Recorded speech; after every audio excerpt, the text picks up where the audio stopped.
En el principio era el Logos, la gran explosión, el primordial Om. La teoría de la gran explosión dice que el universo físico surgió vertiginosamente de un punto singular inimaginablemente denso y caliente, llamado una singularidad, 1000 millones de veces más pequeño que la cabeza de un alfiler. No dice el por qué ni el cómo. Cuanto más misterioso es algo, más asumimos que lo comprendemos.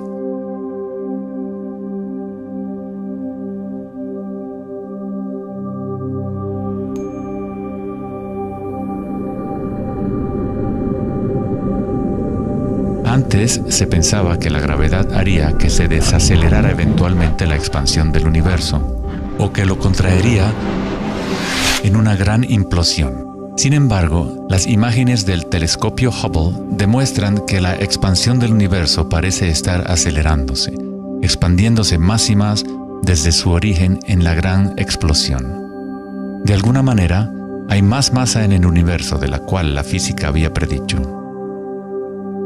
Para justificar la masa perdida, los físicos dicen ahora que el universo está compuesto de solamente 4% de materia atómica, o lo que nosotros consideramos materia normal. 23% del universo es materia oscura y 73% es energía oscura, lo cual antes pensábamos que era espacio vacío. Es como un sistema nervioso invisible que recorre el universo conectando todas las cosas.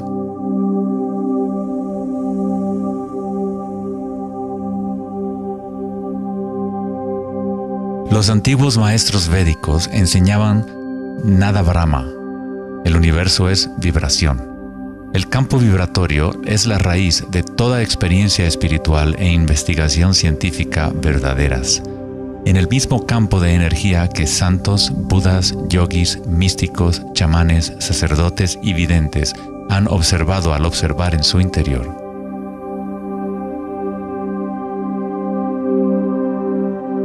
Se le ha denominado Akasha, el primordial Om, la red de joyas de Indra, la música de las esferas y miles de otros nombres a través de la historia.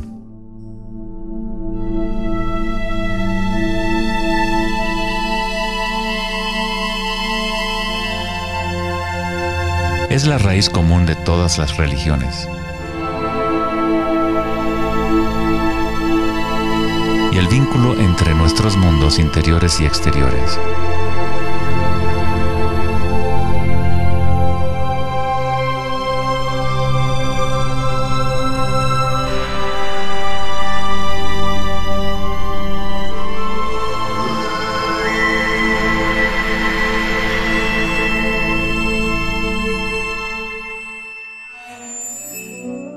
En el siglo III, el budismo Mahayana describió una cosmología no muy diferente a la física más avanzada de hoy en día.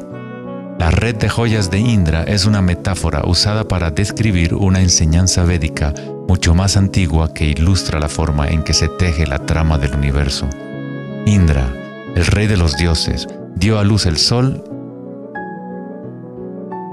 y mueve los vientos y las aguas. Imagina una telaraña que se extiende en todas las dimensiones. Está formada por gotas de rocío y cada gota contiene el reflejo de todas las gotas de agua y en cada reflejo se advierte a la vez el reflejo de las gotas más minúsculas. Toda la telaraña continúa en esa misma representación, hasta el infinito.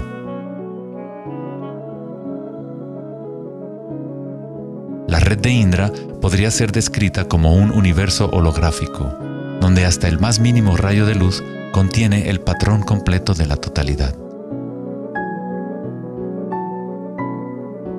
Se hace referencia a veces al científico serbio-americano Nikola Tesla como el hombre que inventó el siglo XX.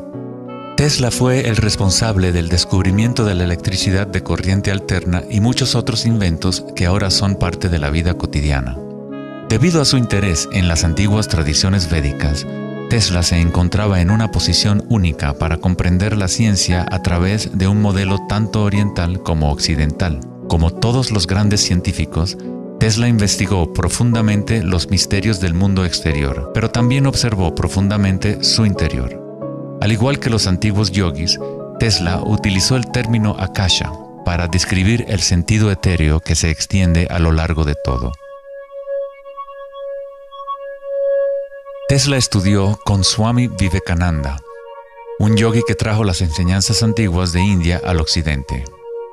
En las enseñanzas védicas, akasha es el espacio en sí, el espacio que los otros elementos llenan, que existe simultáneamente con la vibración. Son inseparables. Akasha es el yin del yang del prana.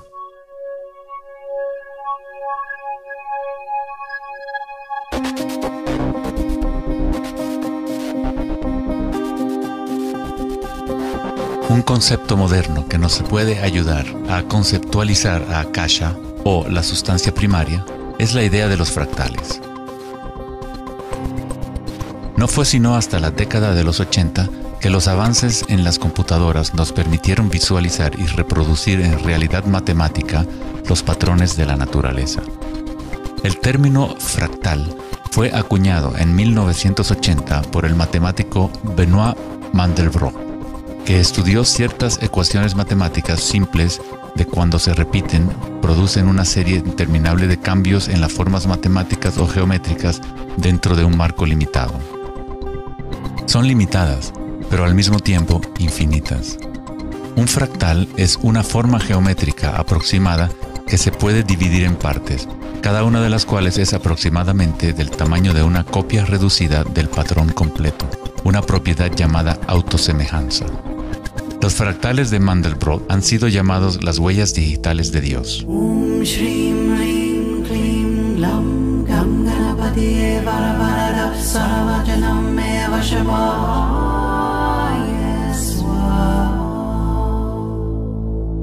Estás viendo obras de arte creadas por la propia naturaleza. Si se gira la figura de Mandelbrot de cierta forma, luce muy similar a una deidad hindú o a un Buda. Esta figura ha sido denominada la figura Buddha-Brot.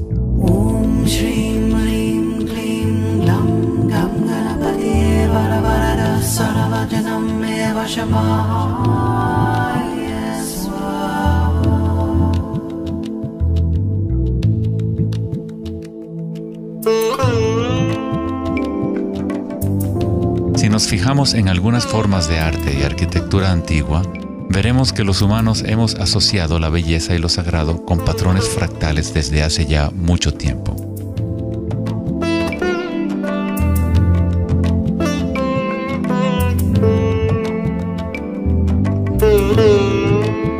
Infinitamente complejos, sin embargo, cada parte contiene la semilla para recrear el conjunto.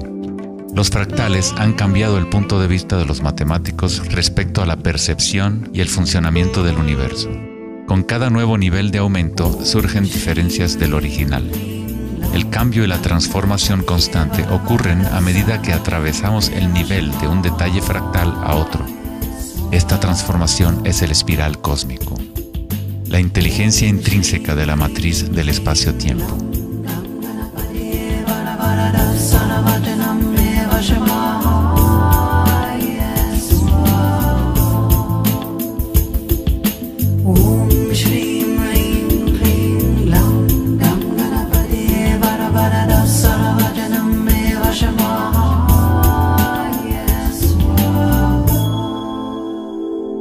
Los fractales son caóticos en su esencia, contienen ruido y orden. Cuando nuestras mentes reconocen o definen un patrón, nos enfocamos en él como si fuera una cosa. Tratamos de encontrar los patrones que consideramos bellos, pero a fin de sostenerlos en nuestras mentes, debemos apartar el resto del fractal.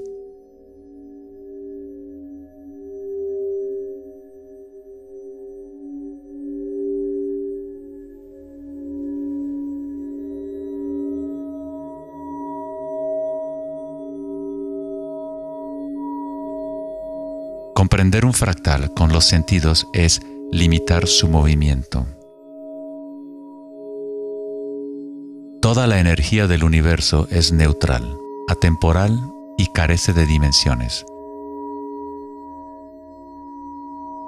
Nuestra propia creatividad y la capacidad de reconocimiento de patrones es la relación entre el microcosmos y el macrocosmos.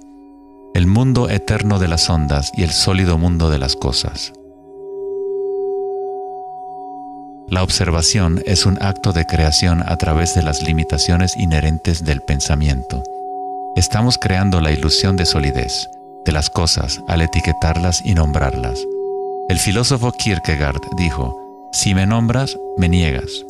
Al darme un nombre, una etiqueta, niegas las otras posibilidades que yo podría ser. Encasillas a la partícula en ser una cosa, al nombrarla, al concretarla, pero al mismo tiempo la estás creando, la defines para que exista. La creatividad es nuestra naturaleza más elevada. Con la creación de las cosas viene el tiempo, lo cual crea la ilusión de solidez.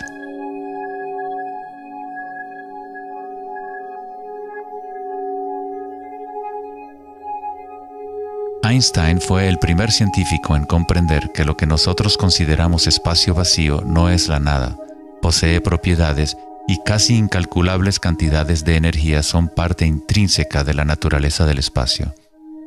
El famoso físico Richard Feynman dijo en una ocasión: hay suficiente energía en un solo metro cúbico de espacio para hervir todos los océanos del mundo. Los meditadores avanzados saben que en el silencio se encuentra el mayor poder. Buda tenía otro término para la sustancia primaria. La llamaba kalapas. Las kalapas son como partículas u ondas minúsculas que están surgiendo y desapareciendo miles de millones de veces por segundo.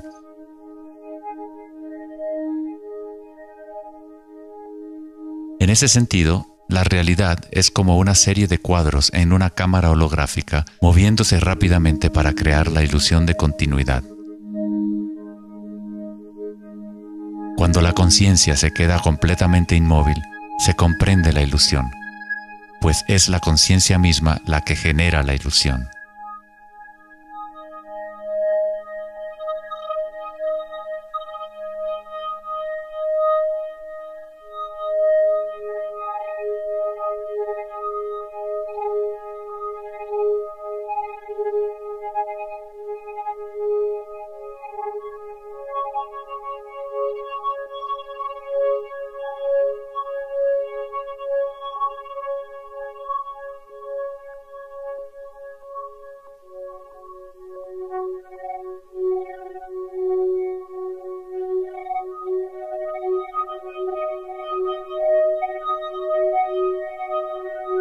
En las tradiciones antiguas orientales se sabía desde hace miles de años que todo es vibración. Nada brama, el universo es sonido. La palabra nada significa sonido o vibración y Brahma es el nombre de Dios. Brahma, al mismo tiempo, es el universo y es el creador. El artista y el arte son inseparables.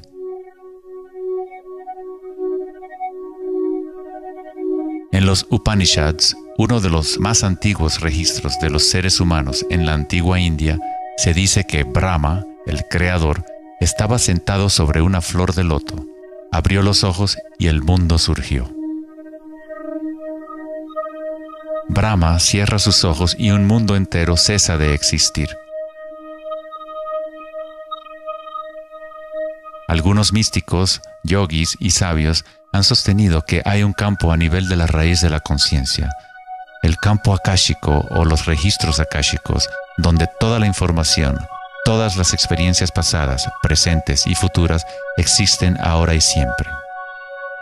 Es este campo o matriz de la que surgen todas las cosas. Desde las partículas subatómicas, las galaxias, las estrellas, los planetas y toda la vida.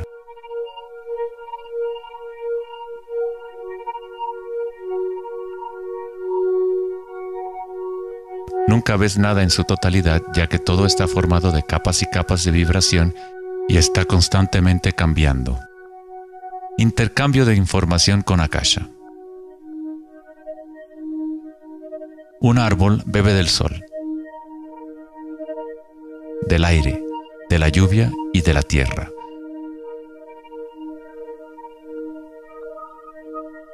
Un mundo de energía entra y sale de esta cosa llamada árbol. Cuando la mente pensante permanece en calma, observas la realidad tal como es. Todos los aspectos en conjunto, el árbol, el cielo y la tierra, la lluvia y las estrellas no están separadas. La vida y la muerte, el yo y el otro no están separados. Así como la montaña y el valle son inseparables. En las tradiciones indígenas de los Estados Unidos y en otras tradiciones indígenas, se dice que cada cosa tiene espíritu, lo cual es otra forma de decir, todo está conectado con la única fuente de vibración. Hay una conciencia, un campo, una fuerza que se mueve a través de todo. Este campo no está aconteciendo a tu alrededor, sino a través de ti y en calidad de tu esencia.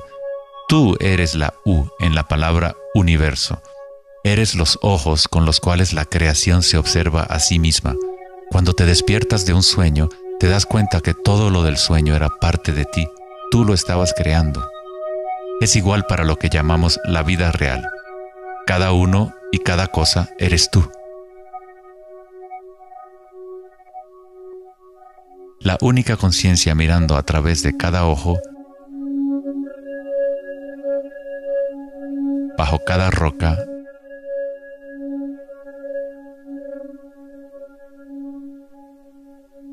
dentro de cada partícula.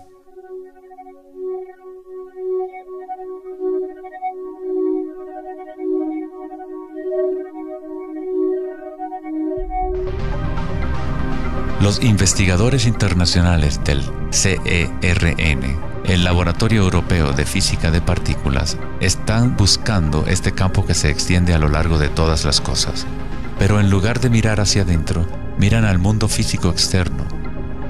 Científicos del laboratorio CERN en Ginebra, Suiza, anunciaron que habían encontrado el bosón de Higgs, o la partícula de Dios.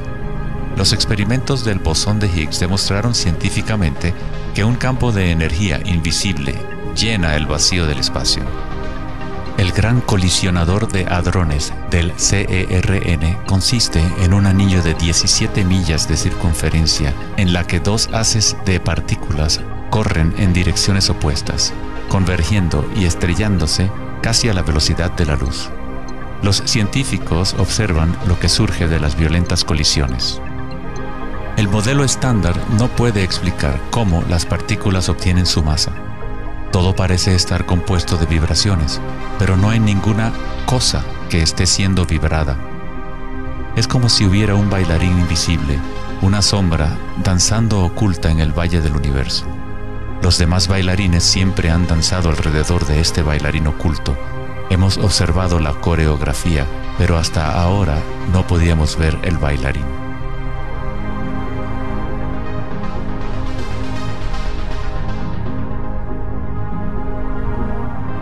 La denominada partícula de Dios, las propiedades de la materia básica del universo, el núcleo de toda la materia que constituiría la masa y la energía inexplicable que acciona la expansión del universo. Pero lejos de explicar la naturaleza del universo, el descubrimiento del bosón de Higgs simplemente presenta un misterio aún mayor, dejando al descubierto un universo que es aún más misterioso de lo que nunca habíamos imaginado. La ciencia se acerca al umbral entre la conciencia y la materia.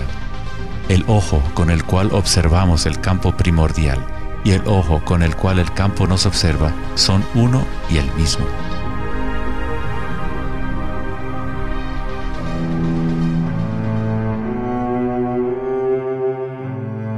El célebre escritor alemán Wolfgang von Goethe dijo: "La onda es el fenómeno primordial que dio origen al mundo". La simática es el estudio del sonido visible.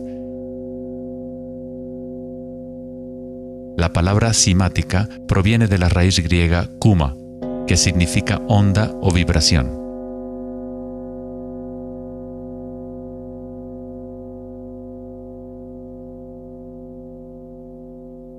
Uno de los primeros científicos occidentales que estudió con seriedad el fenómeno de las ondas fue Ernst Chladni, un músico y físico alemán que murió en el siglo XVIII. Chladni descubrió que cuando colocaba arena en placas de metal y luego hacía vibrar las placas con un arco de violín, la arena se organizaba en figuras con patrones.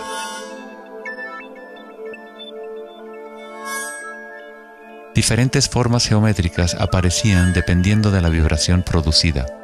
Chladni registró un catálogo completo de estas formas que se conocen como las figuras de Chladni. Muchos de estos patrones se pueden encontrar en todo el mundo de la naturaleza. Es el caso de las marcas distintivas de la tortuga o los patrones de manchas del leopardo.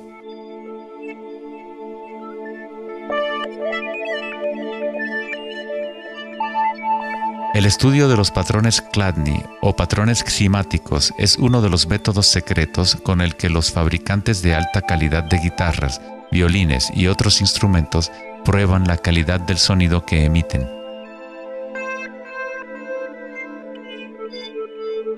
Hans Jenny expandió el trabajo de Chladni en los años 60 usando varios líquidos y amplificación electrónica para generar frecuencias de sonido, y así acuñó el término cimática. Si se envían ondas sinusoidales simples a través de un recipiente con agua, se pueden ver los patrones en el agua. Dependiendo de la frecuencia de la onda, aparecerán diferentes patrones de ondas. Cuanto más elevada sea la frecuencia, más complejo será el patrón. Estas formas son repetibles, no aleatorias. Cuanto más observas, más empiezas a ver cómo la vibración organiza la materia en formas complejas que comenzaron en simples ondas repetitivas. Esta vibración de agua tiene un patrón similar a un girasol.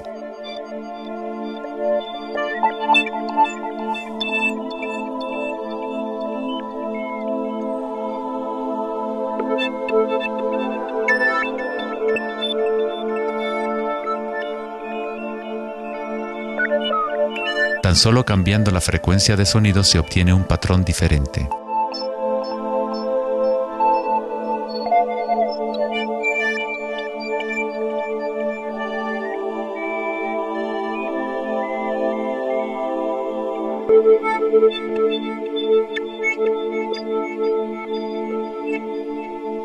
El agua es una sustancia muy misteriosa, es altamente impresionable. Es decir, puede recibir y retener la vibración. Debido a su capacidad y sensibilidad de resonancia elevada y a su disposición interna para resonar, el agua responde instantáneamente a todos los tipos de ondas acústicas. Agua y tierra vibrante constituyen la mayoría de la masa en las plantas y los animales. Es fácil observar cómo simples vibraciones en el agua pueden crear patrones reconocibles naturales, pero a medida que agregamos sólidos y aumentamos la amplitud, las cosas se ponen aún más interesantes. Al añadir almidón de maíz al agua, obtenemos fenómenos más complejos.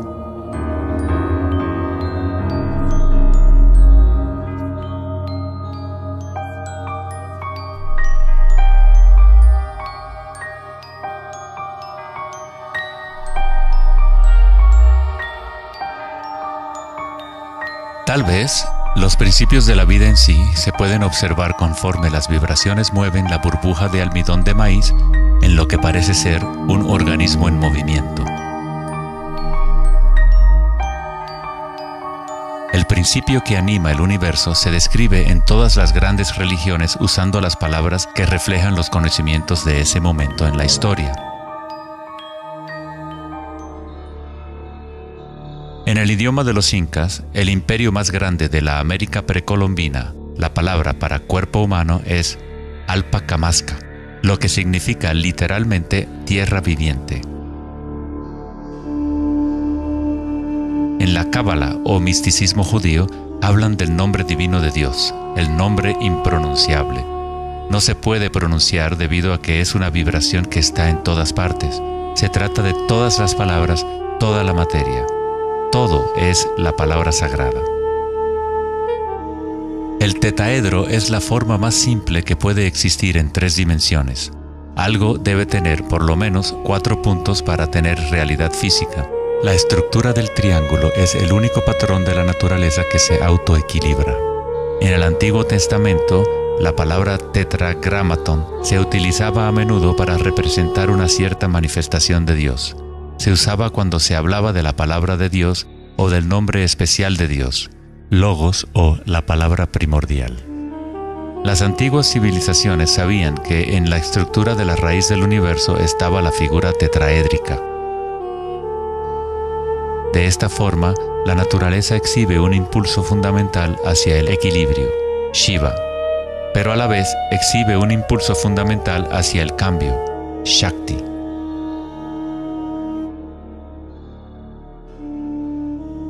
En la Biblia, el Evangelio de Juan dice comúnmente, en el principio era la palabra, pero en el texto original el término utilizado fue logos.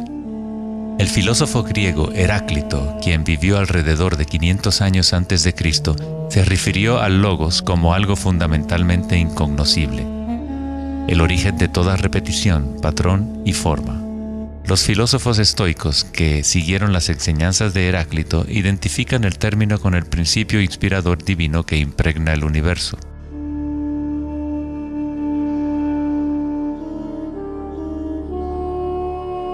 En el sufismo, el logos está en todas partes y en todas las cosas. Es aquello de lo cual lo inmanifiesto se manifiesta.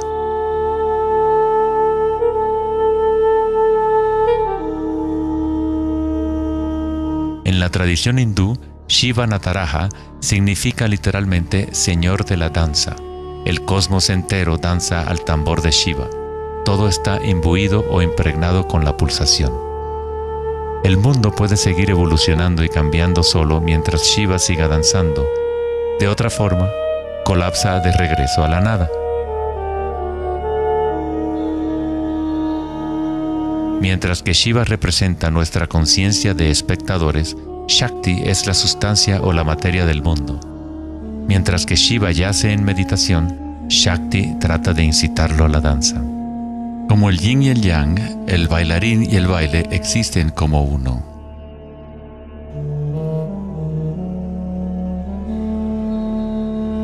Logos también significa verdad inocultable. Aquel que conoce el logos, conoce la verdad. Existen muchas capas de encubrimiento en el mundo humano como consecuencia de los múltiples giros de Akasha hasta convertirse en estructuras complejas que ocultan la fuente de sí misma. Como un juego divino de las escondidas, nos hemos ocultado desde hace miles de años y eventualmente nos hemos olvidado por completo del juego. De alguna forma, nos olvidamos que había algo que encontrar. En el budismo se enseña a través de la meditación a percibir directamente el logos, el campo del cambio o impermanencia en nuestro interior. Cuando observas tu mundo interior, observas las sensaciones y energías más sutiles conforme la mente se concentra y se enfoca. A través de la comprensión directa de anicca o impermanencia a nivel de la raíz de la sensación, uno se libera del apego a las formas externas transitorias.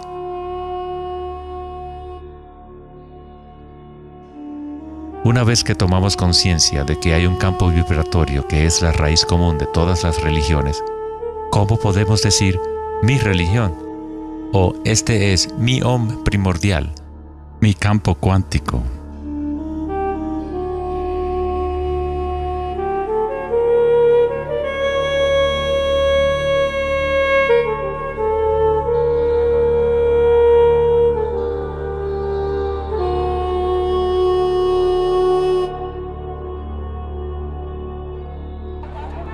La verdadera crisis en nuestro mundo no es de carácter social, político o económico. Nuestra crisis es una crisis de conciencia, la incapacidad de experimentar directamente nuestra verdadera naturaleza. La incapacidad de reconocer esto en todo el mundo y en todas las cosas.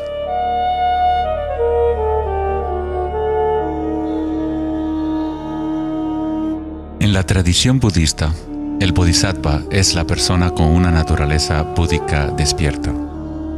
Un bodhisattva se compromete a ayudar a despertar a cada ser en el universo, comprendiendo que solo hay una conciencia. Para despertar el verdadero ser, uno debe despertar a todos los seres.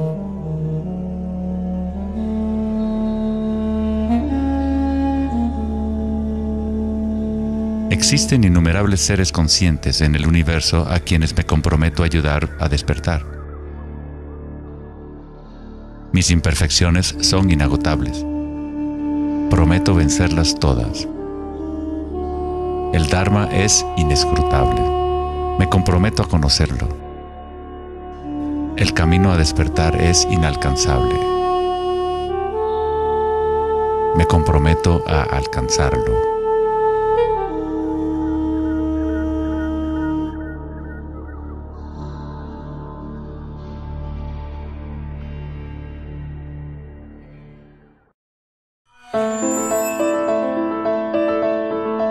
El filósofo Platón, partidario de Pitágoras, insinuaba enigmáticamente que había una llave de oro que unificaba todos los misterios del universo.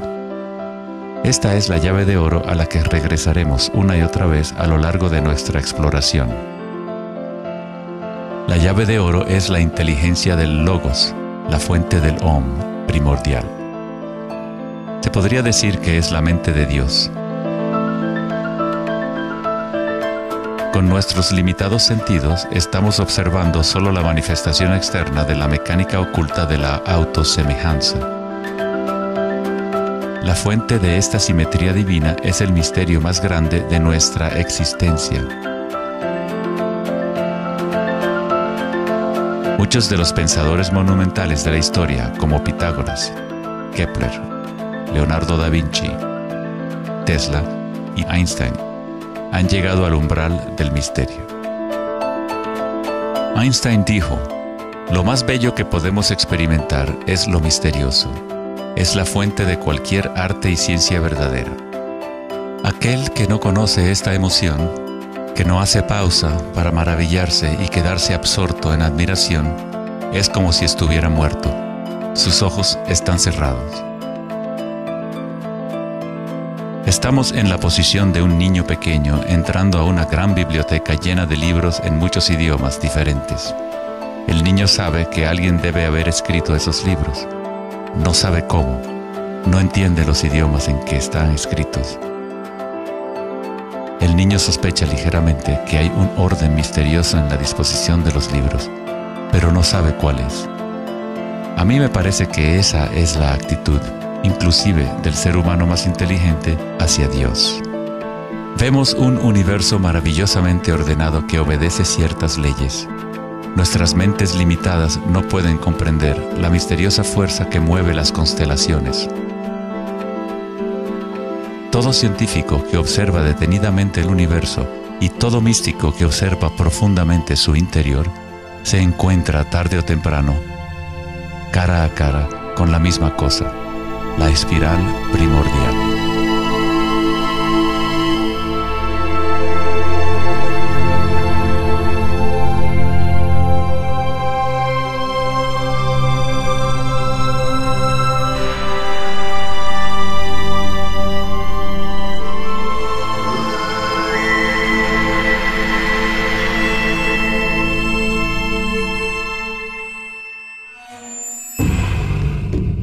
Mil años antes de la creación del antiguo observatorio de Stonehenge, la espiral era un símbolo predominante en la Tierra.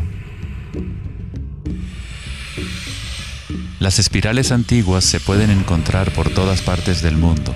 Miles de espirales antiguas como estas se pueden encontrar en toda Europa, Nuevo México y Utah en Estados Unidos, Australia, China y Rusia, en virtualmente todas las culturas indígenas de la Tierra. Las espirales antiguas simbolizan el crecimiento, la expansión y la energía cósmica encarnada en el Sol y en el cielo. La forma espiral refleja el macrocosmos del universo mismo revelándose. En las tradiciones indígenas, la espiral es la fuente energética, la madre primordial. Las espirales neolíticas de Newgrange, Irlanda, se remontan a 5000 años.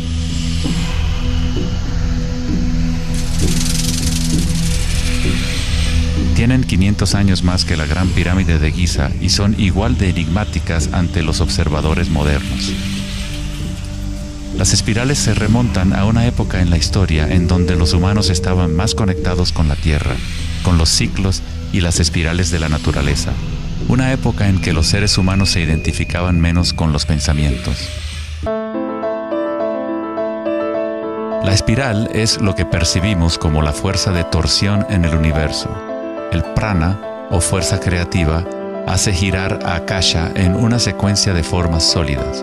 Se encuentra en todos los niveles entre el macrocosmos y el microcosmos, desde las galaxias espirales hasta los sistemas meteorológicos, el agua en tu bañera y tu ATN.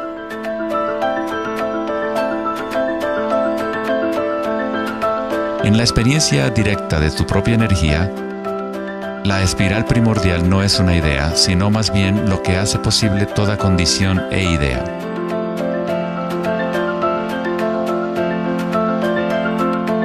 Varios tipos de espirales y hélices se encuentran en todo el mundo de la naturaleza. Caracoles,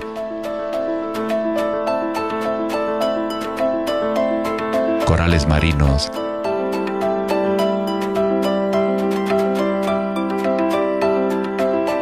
telarañas,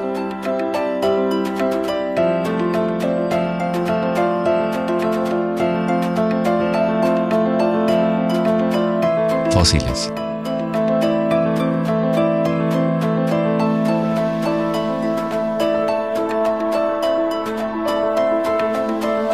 En las colas de los caballitos de mar,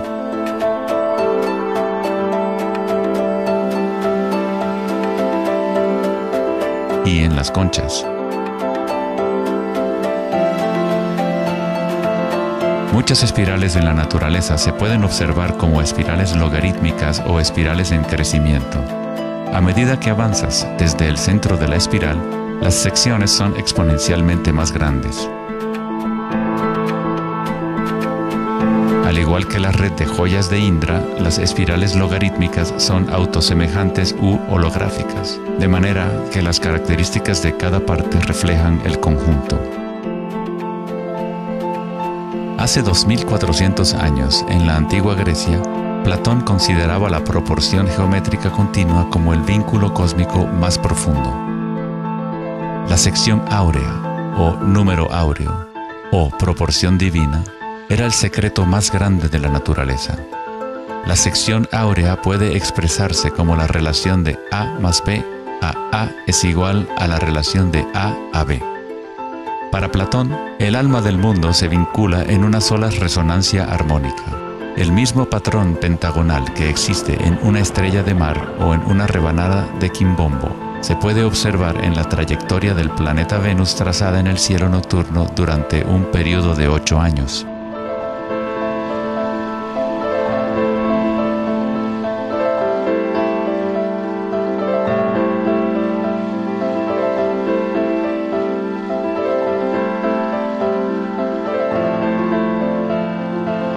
Se observa en el mundo inteligible de las formas en el cielo y en el mundo visible de los objetos materiales en la Tierra, a través de este principio de la autosemejanza geométrica. Desde los patrones autosemejantes del brócoli romanesco hasta las ramas de las galaxias, las espirales logarítmicas son patrones omnipresentes y arquetípicos. Nuestra galaxia de la Vía Láctea tiene varias ramas espirales logarítmicas con una pendiente de unos 12 grados. Cuanto mayor la pendiente de la espiral, más compactos son los giros. Al observar una planta que crece a intervalos de tiempo en un video, uno es testigo de su danza con la espiral de la vida.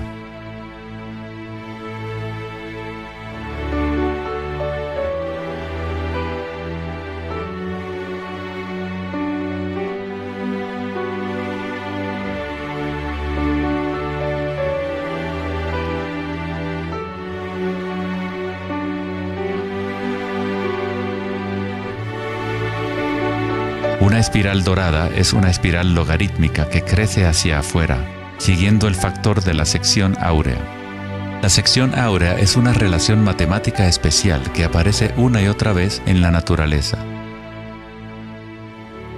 El patrón que se observa a continuación se denomina la serie de Fibonacci o la secuencia de Fibonacci. La serie de Fibonacci se desarrolla de tal manera que cada número es la suma de los dos números anteriores. El matemático y astrónomo alemán Kepler descubrió que patrones autosemejantes de espirales son observables de la manera en la cual las hojas están dispuestas en los tallos de las plantas, o en el orden de los pétalos y los capullos de las flores. Leonardo da Vinci observó que el espacio en las hojas tenía a menudo forma de patrones espirales. Estos patrones se llaman filotaxis o patrones de disposición de las hojas.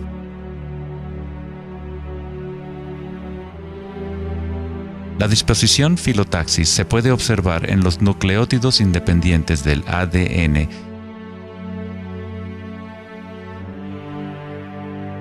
y en todo, desde los árboles genealógicos de conejos reproductores hasta en las piñas del pino, de los cactus a los copos de nieve, y en organismos simples como las diatomeas. Las diatomeas son uno de los tipos más comunes de fitoplancton, organismos unicelulares que sirven de alimento a numerosas especies en la cadena alimenticia.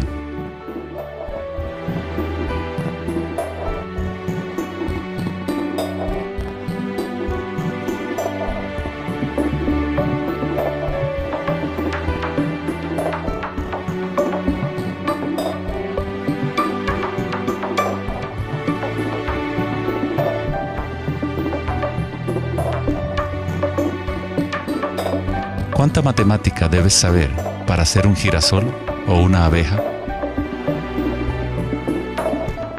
La naturaleza no consulta al departamento de física para producir un brócoli. La estructura en la naturaleza ocurre automáticamente. Los científicos en el campo de la nanotecnología utilizan el término autoensamblaje para describir la forma en la cual se forman los complejos, como en la fase inicial de la formación hexagonal de ADN. En la ingeniería de la nanotecnología, los nanotubos de carbono se componen de una disposición similar de materiales. La naturaleza hace este tipo de geometría una y otra vez sin esfuerzo, automáticamente, sin una calculadora. La naturaleza es precisa y extremadamente eficiente. Según el famoso arquitecto y autor Buckminster Fuller, estos patrones son una función del espacio-tiempo. El ADN y el panal de abejas tienen esa forma por la misma razón que una burbuja es redonda. Es la forma más eficiente que requiere la menor cantidad de energía. El espacio en sí tiene una forma y permite solo ciertas configuraciones de la materia, siempre volviendo a lo más eficiente. Estos patrones son la forma más fuerte y eficiente de construir estructuras arquitectónicas como las cúpulas geodésicas.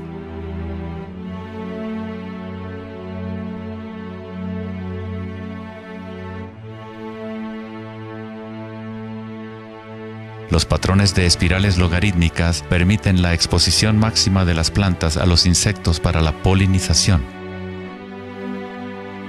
La máxima exposición a la luz solar y la lluvia que les permite llevar el agua de manera eficiente y en espiral hacia sus raíces.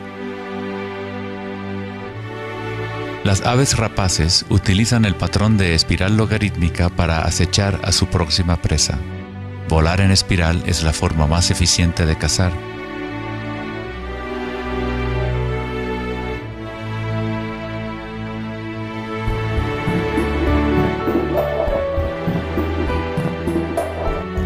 Nuestra capacidad de observar el akasha danzando la espiral de la vida hacia una forma material se relaciona con la habilidad de percibir la belleza y la simetría en la naturaleza. El poeta William Blake dijo: "El universo vegetativo se abre como una flor desde el centro de la tierra en donde mora la eternidad. Se expande desde las estrellas hasta el caparazón mundano y ahí se encuentra con la eternidad de nuevo, tanto desde dentro como desde fuera".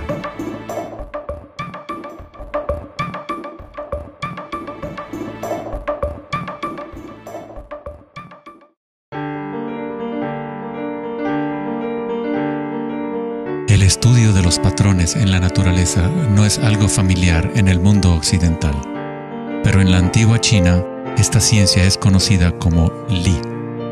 El Li refleja el orden dinámico y el patrón en la naturaleza. Pero no es considerado algo estático, congelado o inmutable como un mosaico. Es un patrón dinámico que se materializa en todos los seres vivos.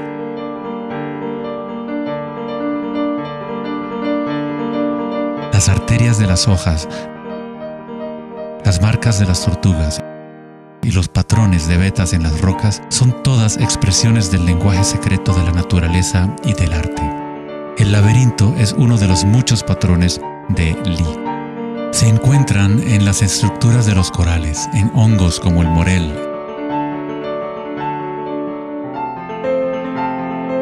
en coles y en el cerebro humano. El patrón celular es otro patrón común en la naturaleza. Existe una gran variedad de diferentes estructuras celulares, pero todas tienen un orden similar definido según su propósito y función.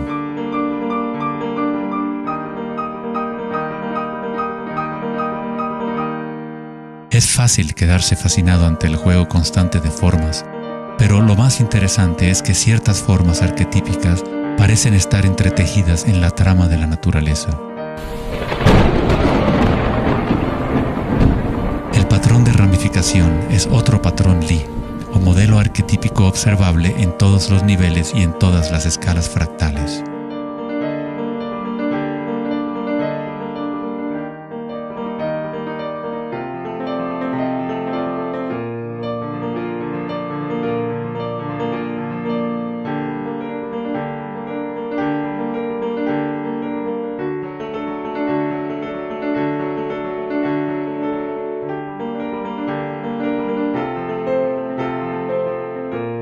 Tomemos, por ejemplo, esta imagen increíble de una simulación de computadora conocida como la simulación del milenio, que muestra la distribución de la materia oscura en el universo local.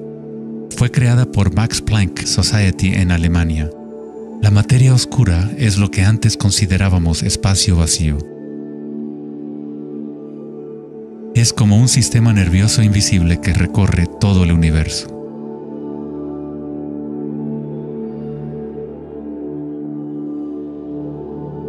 El universo es literalmente como un cerebro gigante. Está constantemente utilizando un tipo de energía oscura u oculta que solo hasta ahora la ciencia empieza a entender. A través de esta red inmensa, la insondable energía se mueve proporcionando el impulso para la expansión y el crecimiento del universo.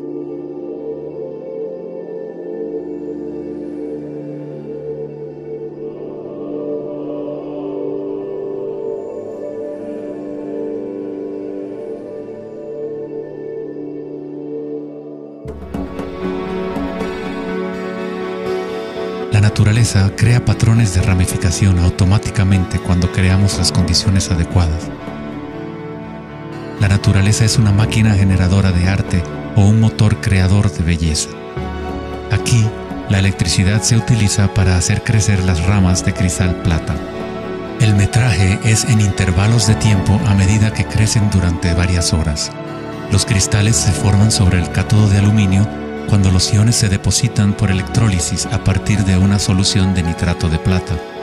La formación es autoorganizadora. Estás viendo arte generado por la propia naturaleza. Johann Wolfgang von Goethe dijo: "La belleza es una manifestación de las leyes secretas de la naturaleza, que de otra manera estarían ocultas para nosotros por siempre". En este sentido, todo en la naturaleza está vivo, organizándose a sí mismo. Cuando se usa alto voltaje en la ramificación fractal, esto se vuelve todavía más obvio. Está sucediendo en tiempo real.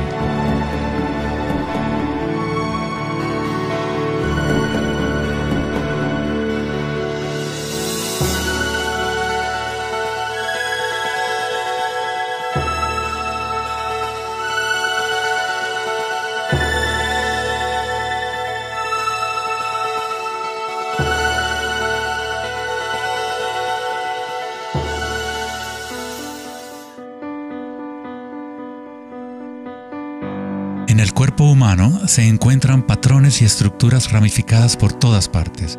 Son, por supuesto, el sistema nervioso de la medicina occidental.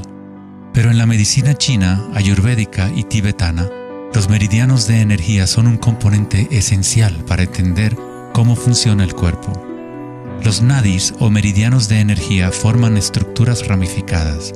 Una autopsia no revelará los chakras o nadis, pero eso no quiere decir que no existen. Es necesario refinar las herramientas que usamos para poder observar. En primer lugar, debes aprender a acallar tu mente. Solo entonces podrás ver estas cosas primero en tu interior.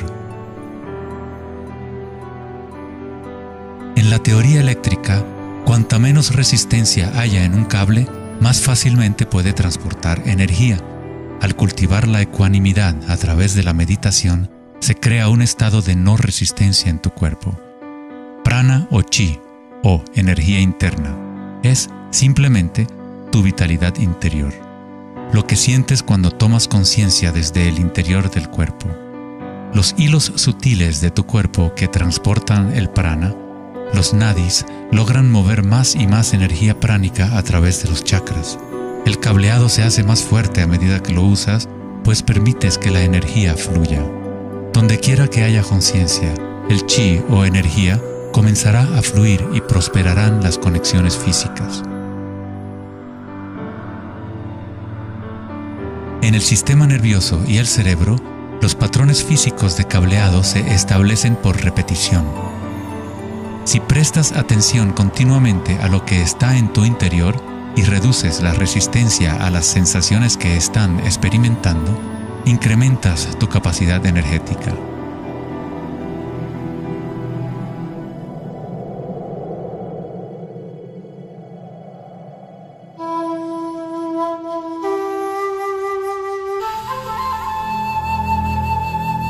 En el taoísmo, el símbolo del yin y el yang representa la interpenetración de las fuerzas en espiral de la naturaleza.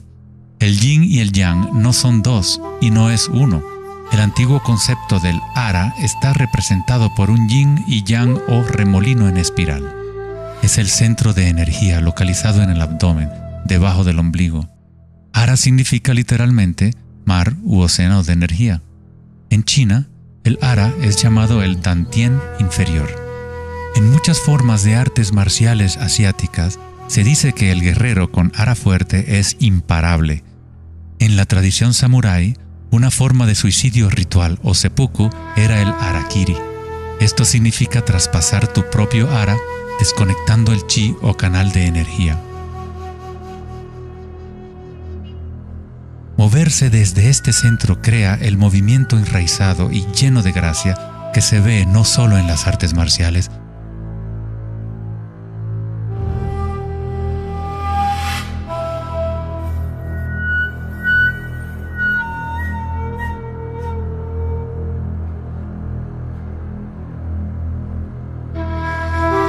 sino en grandes golfistas, bailarinas de danza del vientre.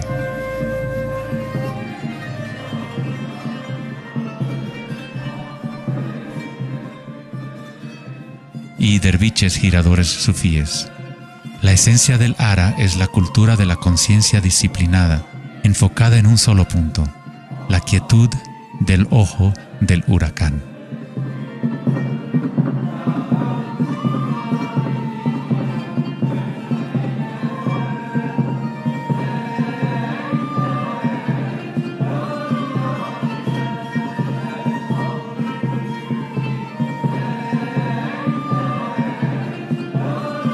Es el instinto de nuestras entrañas con relación a nuestra propia fuente de energía.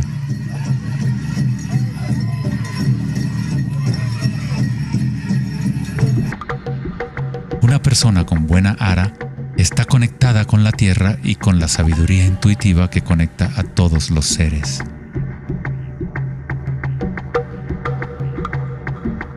Pensar con tu vientre, el ara de Kengasai, es conectarte con tu sabiduría interior.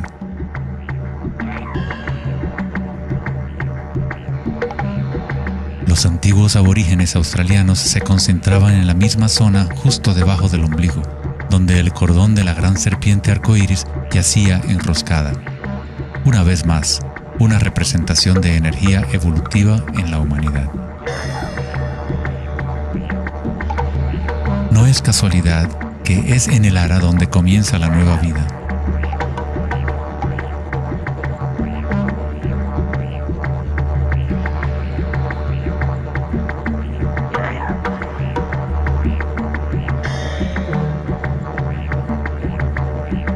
El sistema nervioso entérico, a veces llamado cerebro intestinal, es capaz de mantener una matriz compleja de conexiones similares a las del cerebro en la cabeza, con sus propias neuronas y neurotransmisores.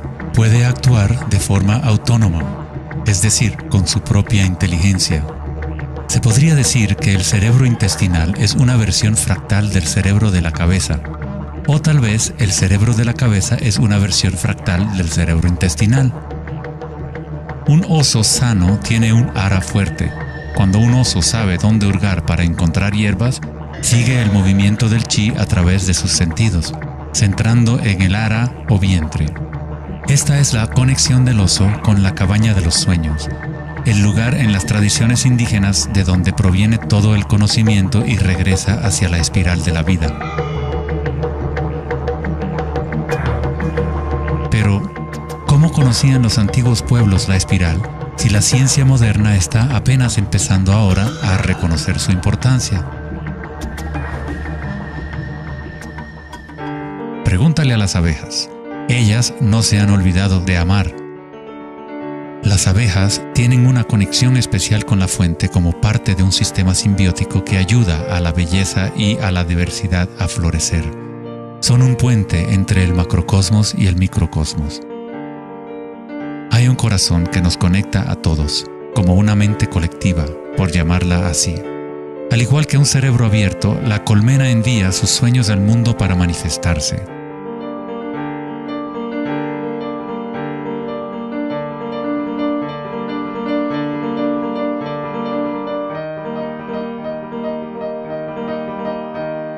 En la naturaleza, muchas criaturas saben cómo actuar en el unísono para moverse con un solo espíritu, en una sola dirección.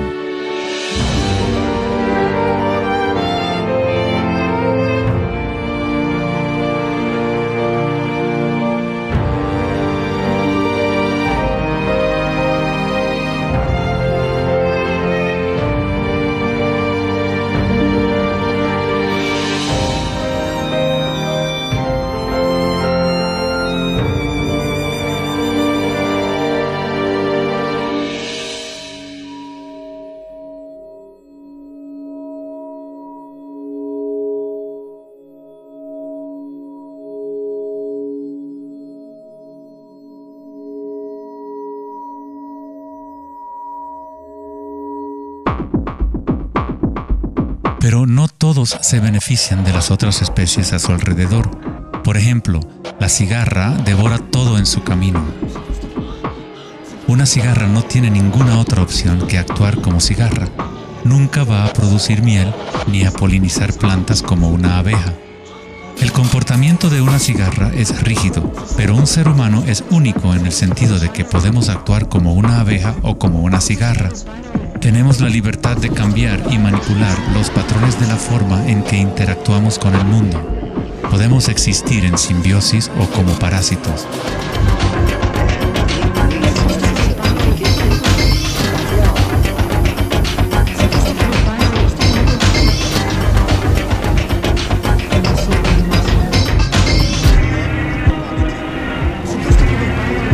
Hoy en día, los seres humanos tratan de entender la espiral con la mente racional, pero nunca ha sido el pensamiento el que nos conecta con la espiral de la vida.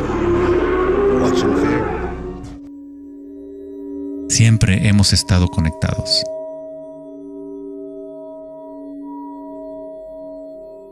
El pensamiento ha sido lo que nos ha mantenido en la ilusión de la separación dentro de nuestras propias identidades. El pensamiento es la creación de la separación, la experiencia de limitación. Cuanto más nos alineamos con el pensamiento, más nos alejamos de la fuente. Las culturas antiguas menos orientadas al pensamiento se alineaban con la espiral de una manera más directa y personal de lo que nosotros hacemos hoy en día. En la antigua India, el Kundalini es una representación de la propia energía interior que se mueve a lo largo de la columna vertebral en un patrón en forma de serpiente o hélice. En las antiguas tradiciones yogis de la India, los mundos interiores de las personas de la época se comparaban con las culturas que se centraban en el ara. Equilibrar el poder de la espiral con la quietud propia de la observación de tu conciencia es alinearte con tu pleno potencial evolutivo, para florecer como el ser original y multifacético que fuiste concebido. Ida, el femenino o canal lunar, está conectado al cerebro derecho y Pingala, el canal masculino o solar, está conectado al cerebro izquierdo. Cuando estos dos canales están en equilibrio, la energía fluye hasta un tercer canal, Sushumna, en el centro de la columna vertebral, energizando los chakras y desbloqueando nuestro pleno potencial evolutivo. La palabra chakra es una antigua palabra sánscrita que significa rueda de energía. El Kundalini es nada menos que la espiral primordial que, como una danza, hace emerger tu vida humana a la existencia. Es un orden diferente de energía al que normalmente conocemos, como un puente de materia bruta para las energías más sutiles. Tú eres ese puente.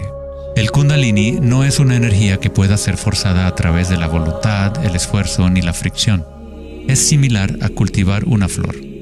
Todo lo que podemos hacer como buenos jardineros es preparar la tierra y las condiciones adecuadas y luego dejar que la naturaleza siga su curso. Si obligas a una flor a florecer prematuramente, la destruyes. La flor crece con su propia inteligencia, con su propia guía de organización. La mentalidad egoica que se obsesiona con el mundo exterior es lo que te impide experimentar tu verdadera naturaleza vibratoria. Cuando la conciencia se vuelca hacia el interior, se asemeja a los rayos del sol y comienza a florecer el loto interior. Conforme el Kundalini despierta en nuestro interior, comenzamos a notar el distintivo de la espiral en todas las cosas. En todos los patrones internos y externos, esta espiral es el vínculo entre nuestros mundos interiores y exteriores.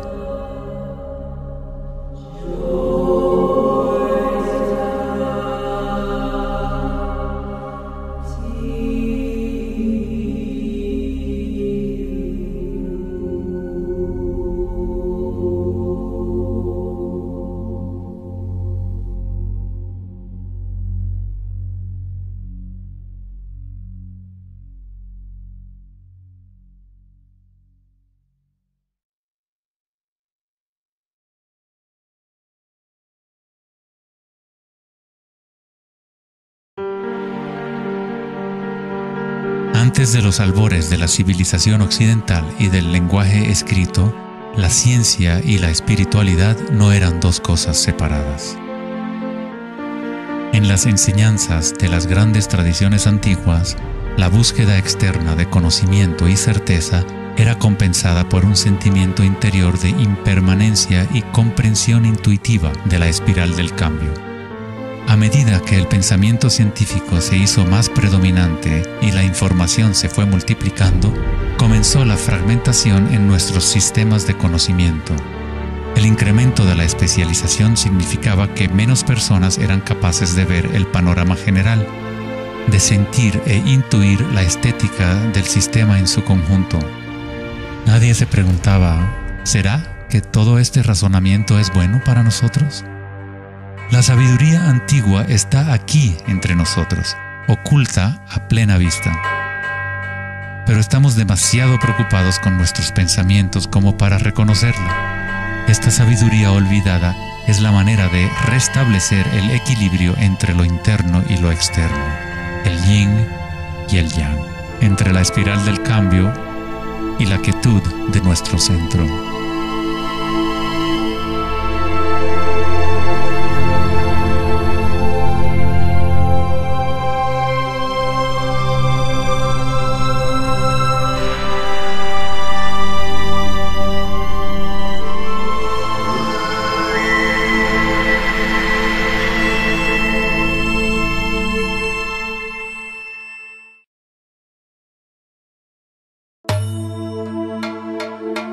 la leyenda griega, Asclepio era hijo de Apolo y dios de la medicina. Su sabiduría y habilidades para la curación eran insuperables, y se decía que había descubierto el secreto mismo de la vida y la muerte. En la antigua Grecia, los templos de curación asclepianos reconocían el poder de la espiral primordial. Esto está simbolizado por la vara de Asclepios. Se dice que Hipócrates, el padre de la medicina, cuyo juramento todavía constituye el código moral de la profesión médica, se entrenó en un templo asclepiano. Hasta el día de hoy, este símbolo de nuestra energía evolutiva se mantiene como el logotipo de la Asociación Médica Americana y otras organizaciones médicas en todo el mundo. En la iconografía egipcia, la serpiente y el pájaro representan la dualidad o polaridad de la naturaleza humana.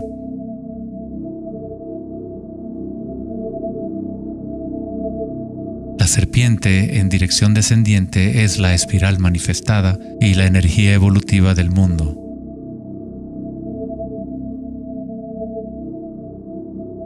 El pájaro es la dirección ascendiente, la corriente dirigida hacia el sol o la concientización unívoca del despertar, el vacío de Akasha.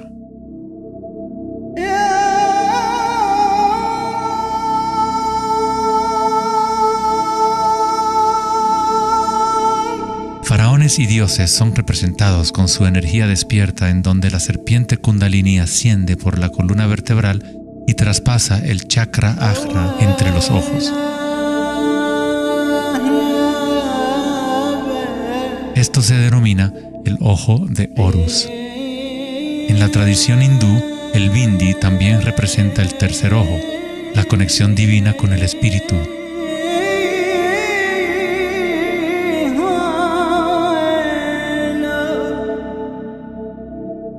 La máscara de Tutankamón es un ejemplo clásico que muestra temas de serpientes y aves.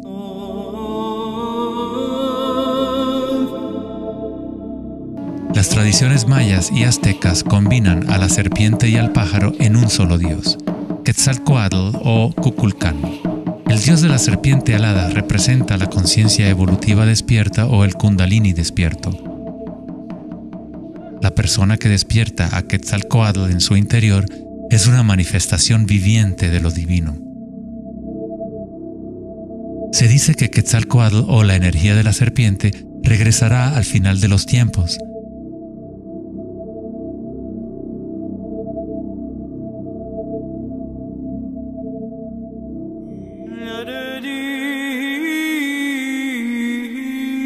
Los símbolos de la serpiente y las aves se pueden también encontrar en el cristianismo.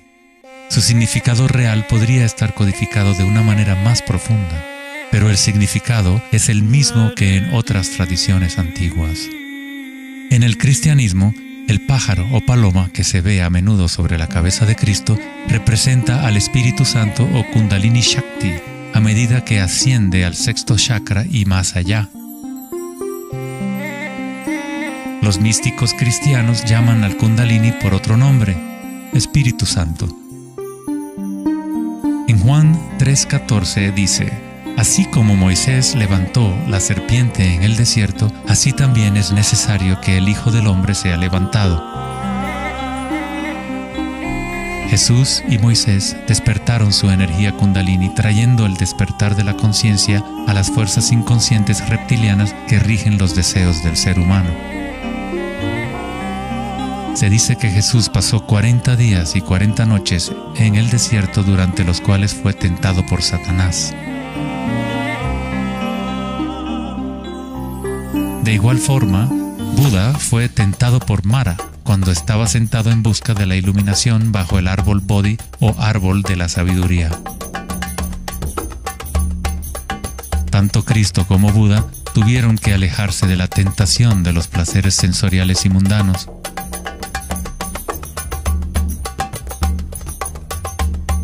En ambas historias, el demonio es la personificación de los propios apegos.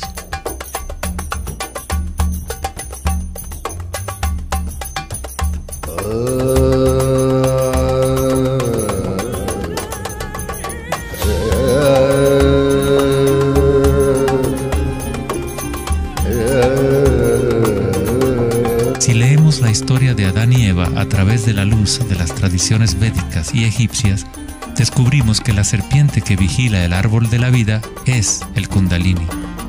La manzana representa el encanto y la tentación del mundo sensorial externo. Distrayéndonos del conocimiento del mundo interior, del árbol del conocimiento interior,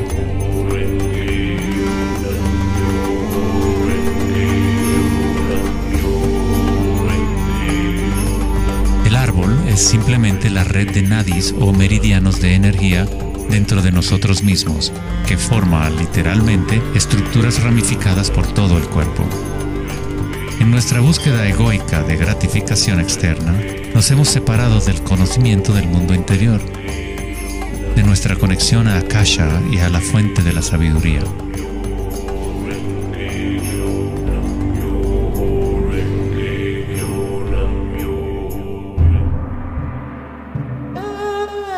Muchos de los mitos históricos del mundo sobre dragones pueden interpretarse como metáforas de las energías internas de las culturas de las cuales forman parte. En China, el dragón sigue siendo un símbolo sagrado que representa la felicidad. Al igual que los faraones egipcios, los antiguos emperadores chinos que habían despertado sus energías evolutivas fueron representados por la serpiente alada o dragón. El tótem real del emperador de Jade o el emperador celestial muestra un balance similar a los canales de Ida y Pingala. El yin y el yang del taoísmo es el despertar del centro pineal, o como lo denomina el taoísmo, el Dantien superior.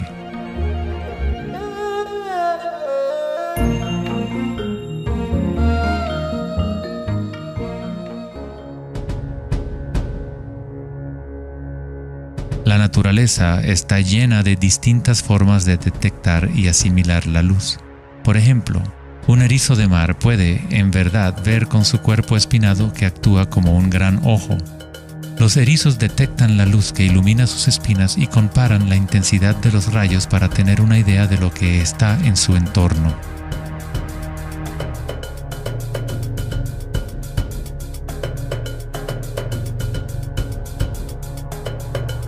Las iguanas verdes y otros reptiles tienen un ojo parietal o glándula pineal en la parte superior de la cabeza que utilizan para detectar depredadores desde arriba.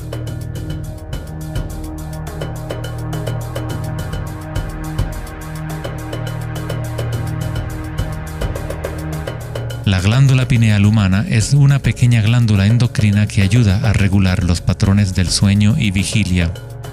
A pesar de que está oculta profundamente en la cabeza, la glándula pineal es sensible a la luz. El filósofo Descartes reconoció que el área de la glándula pineal o tercer ojo era la interfase entre la conciencia y la materia. Casi todo es simétrico en el cuerpo humano. 2 ojos, 2 oídos, 2 fosas nasales. Incluso el cerebro tiene 2 hemisferios. Pero hay un área en el cerebro que no se duplica. Es el área de la glándula pineal y el centro energético que lo rodea.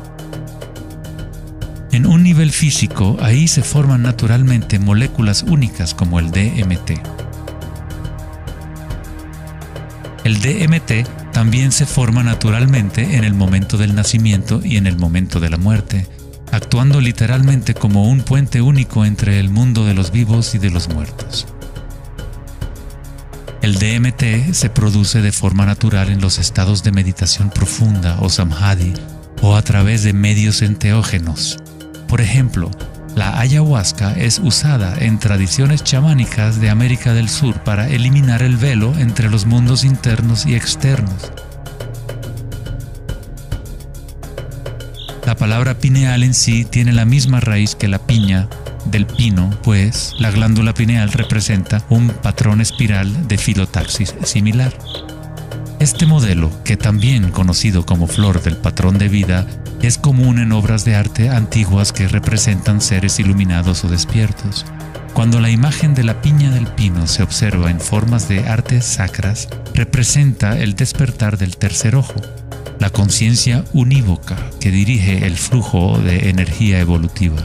La piña del pino representa el florecimiento de los chakras superiores que se activan mientras Sushumna se eleva hasta el chakra Ajna y más allá. En la mitología griega, los seguidores de Dionisio llevaban una panícula o báculo gigante, envuelto en hojas enredadera en espiral y una piña de pino en el extremo superior. Una vez más, representa la energía de Dionisio o Kundalini Shakti, mientras asciende por la columna vertebral al cuerpo pineal del sexto chakra. En el corazón del Vaticano, tal vez esperarías ver una gigantesca escultura de Jesús o María, y en su lugar hay una estructura de piña de pino gigante, lo que indica que en la historia cristiana pudo haber habido conocimiento de los chakras y el Kundalini, pero por alguna razón se mantuvo oculto de las masas. La explicación oficial de la Iglesia es que la piña del pino es un símbolo de regeneración y representa la nueva vida en Cristo.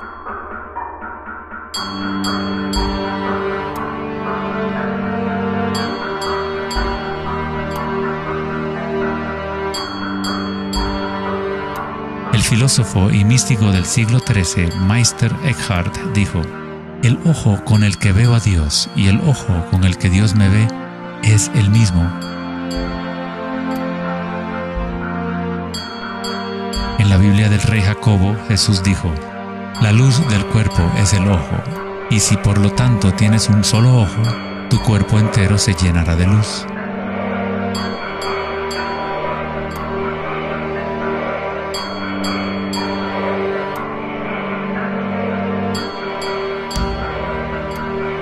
Buda dijo: "El cuerpo es el ojo". En estado de Samadhi, uno es a la vez el observador y el observado. Somos el universo consciente de sí mismo.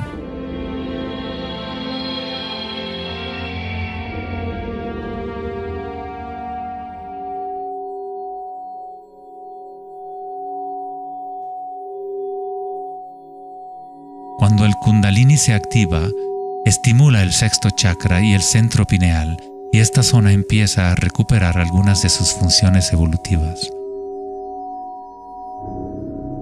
La meditación en la oscuridad ha sido utilizada durante miles de años como una forma de activar el sexto chakra en el área de la glándula pineal.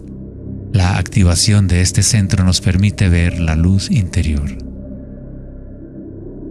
Ya sea el yogi proverbial o el chamán en retiro profundo en una cueva, un taoísta, un iniciado maya o un monje tibetano, todas las tradiciones incorporan un periodo de tiempo durante el cual uno entra en la oscuridad. La glándula pineal es la puerta a la experiencia directa de la propia energía sutil. El filósofo Nietzsche dijo: "Si miras fijamente al abismo durante el tiempo suficiente, eventualmente descubrirás que el abismo te mira fijamente de regreso". Los dólmenes o las antiguas tumbas en formas de pórtico se encuentran entre las estructuras más antiguas que quedan en la Tierra. La mayoría datan del periodo neolítico de 3000 a 4000 años antes de Cristo, y algunos en Europa occidental tienen 7000 años de antigüedad. El dolmen se utilizaba para entrar en meditación perpetua como una forma para los humanos de formar un puente entre el mundo exterior e interior. A medida que uno continúa meditando en la oscuridad total, eventualmente empieza a observar la energía interna o luz al activarse el tercer ojo. Los ritmos circadianos que se rigen por el sol y los canales de la luna dejan de controlar las funciones del cuerpo y se establece un nuevo ritmo.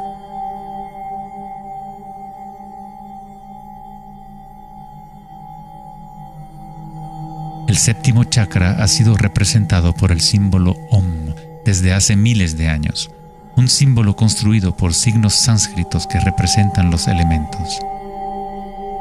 Cuando el Kundalini se eleva más allá del sexto chakra, se empieza a crear un halo de energía. Los halos aparecen constantemente en las pinturas religiosas de diferentes tradiciones en todas partes del mundo.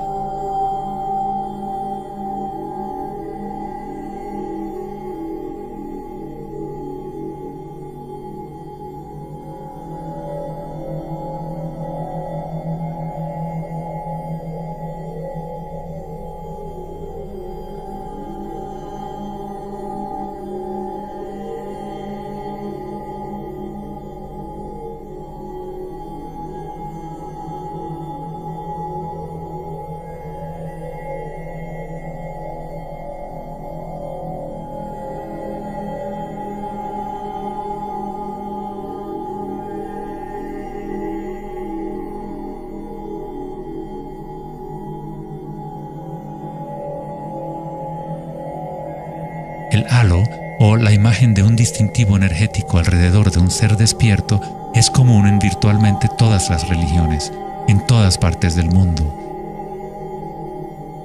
El proceso evolutivo de despertar los chakras no es propiedad de un grupo o de una religión, es el derecho inalienable de todo ser humano en el planeta.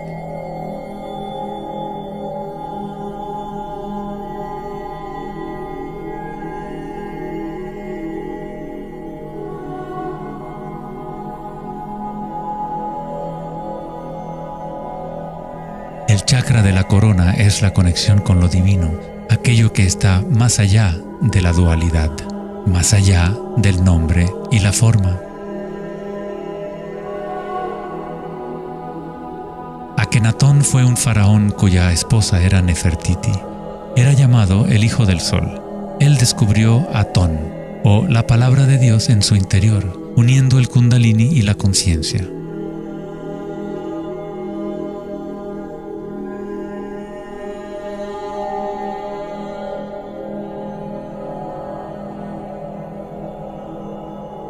En la iconografía egipcia, una vez más, la conciencia despierta está representada por el disco solar que vemos sobre las cabezas de dioses o seres despiertos.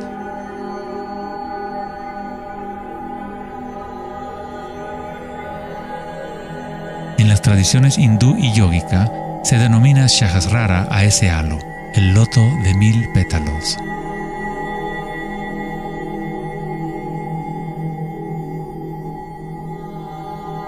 El Buda está asociado con el símbolo de la flor de loto. El patrón de filotaxis es el mismo modelo que se puede encontrar en una flor de loto. Es la flor del patrón de la vida, la semilla de la vida. Es el patrón fundamental en el cual todas las formas encajan. Es la forma absoluta del espacio mismo o una cualidad inherente a Akasha.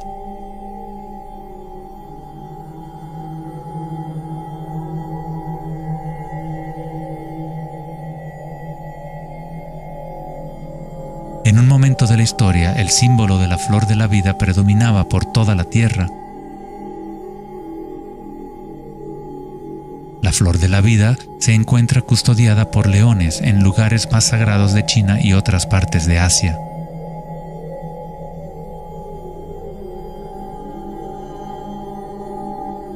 Los 64 hexagramas del I Ching a menudo rodean el símbolo yin-yang, que es otra forma de representación de la flor de la vida. En el interior de la flor de la vida está la base geométrica de todos los sólidos platónicos, de esencialmente cualquier forma que pueda existir. La antigua flor de la vida empieza con la geometría de la estrella de David, o triángulos con sus caras hacia arriba y hacia abajo. En tridimensional serían estructuras tetaédricas. Este símbolo es un yantra, una especie de programa que existe en el universo, la máquina que genera nuestro mundo fractal. Los yantras se han utilizado como herramientas para despertar la conciencia durante miles de años. La forma visual del yantra es una representación externa de un proceso interno de desarrollo espiritual.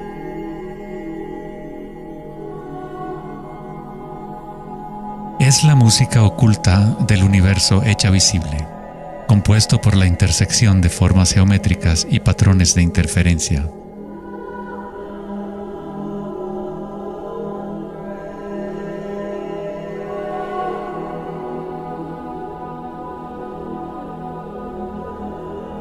Cada chakra es un loto, un yantra, un centro psicofisiológico a través del cual el mundo puede ser experimentado.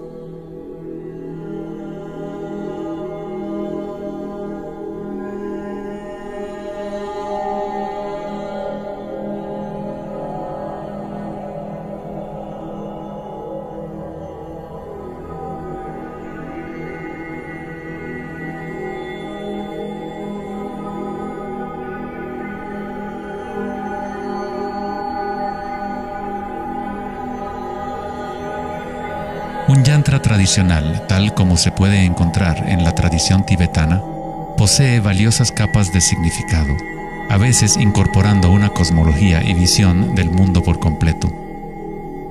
El yantra es un patrón en constante evolución que trabaja a través del poder de la repetición o iteración de un ciclo. El poder del yantra está casi perdido en el mundo de hoy, ya que buscamos significado solo en la forma externa y no lo conectamos a nuestras energías internas a través de la intención.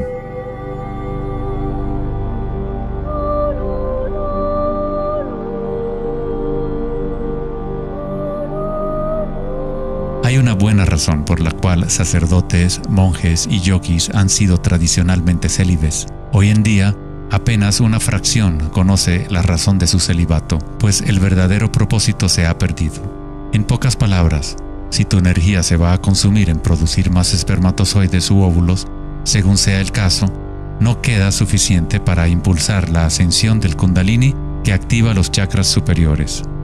El Kundalini es energía vital, la cual es también energía sexual. Cuando la conciencia se enfoca menos en deseos animales y se coloca en los objetos que reflejan los chakras superiores, esta energía fluye de regreso a la médula espinal ascendiendo hacia esos chakras. Muchas de las prácticas tántricas enseñan a dominar la energía sexual con el fin de poder utilizarla para una mayor evolución espiritual.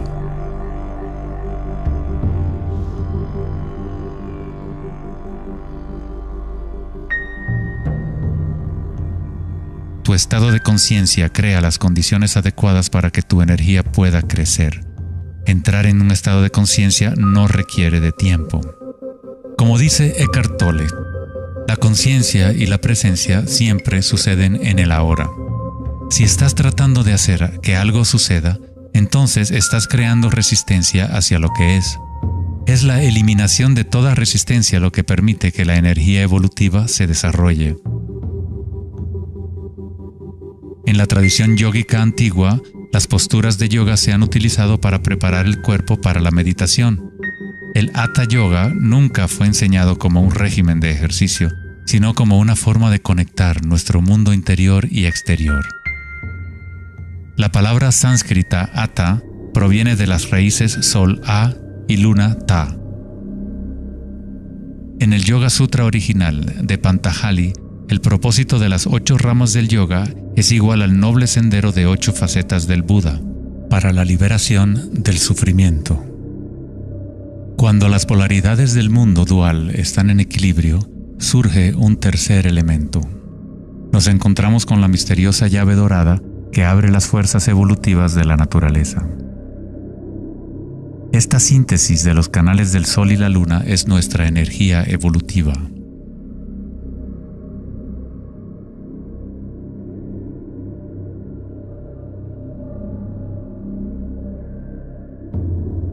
Puesto que ahora los seres humanos se identifican casi exclusivamente con sus pensamientos y con el mundo exterior, es en raras ocasiones que un individuo logra el equilibrio entre las fuerzas internas y externas, lo que permite el despertar natural del Kundalini. Para aquellos identificados solo con la ilusión, el Kundalini siempre seguirá siendo una metáfora. Una idea en vez de una experiencia directa de la energía y la conciencia propias.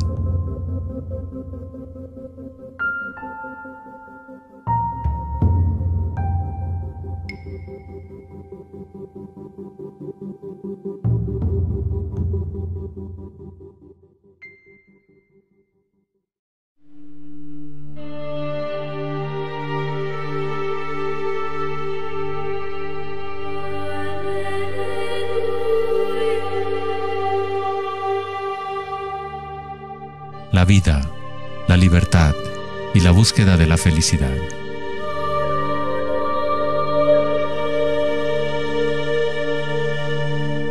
Vivimos nuestras vidas buscando la felicidad allá afuera, como si fuera una mercancía.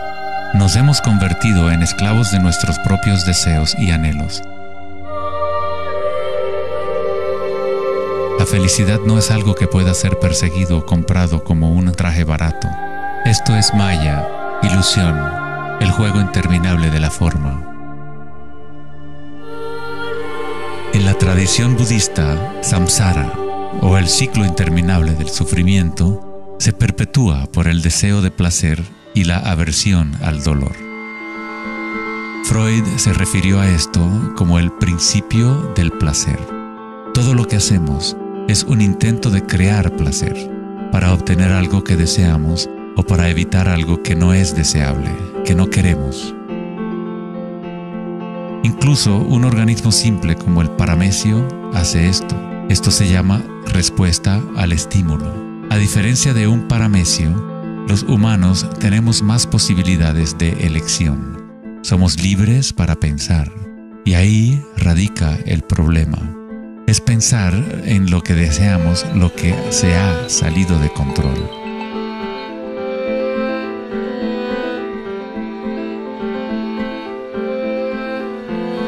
Safety systems armed. 10, 9, 8, 7, 6, 5, 4, 3, 2, 1, 0, and liftoff of Endeavour, going where east and west do meet at the International Space Station. El dilema de la sociedad moderna es que tratamos de entender el mundo no en términos de conciencia interna arcaica, sino cuantificando y calificando lo que percibimos como el mundo externo, a través de medios científicos y mentales. Pensar solo ha llevado a pensar más y a formular más preguntas.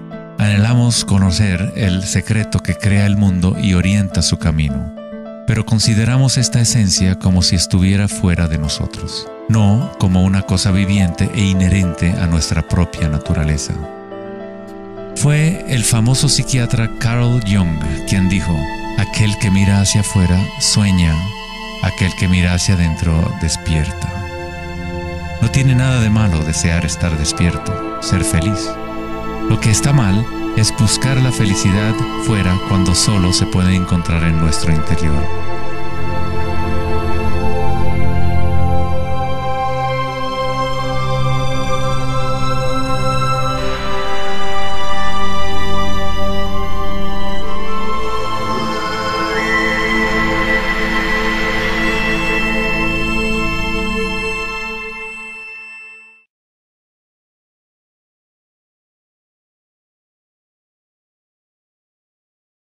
Más allá del pensamiento. El 4 de agosto de 2010, en la conferencia Techonomy en Lake Tahoe, en California, Eric Schmidt, director ejecutivo de Google, mencionó una estadística asombrosa.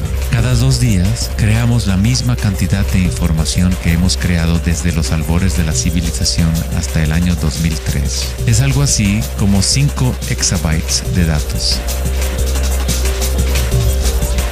Nunca en la historia de la humanidad hemos usado tanto la mente y nunca había habido tanta confusión en el planeta.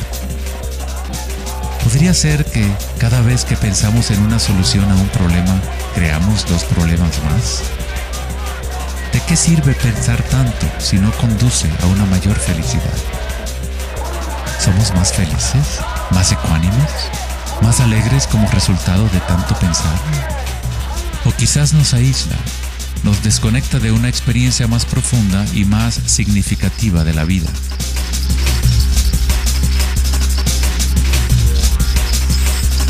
Pensar, actuar y hacer deben estar en equilibrio con el ser.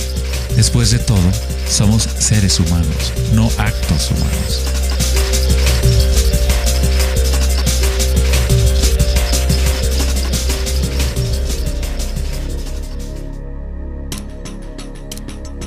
Queremos un cambio y queremos estabilidad al mismo tiempo.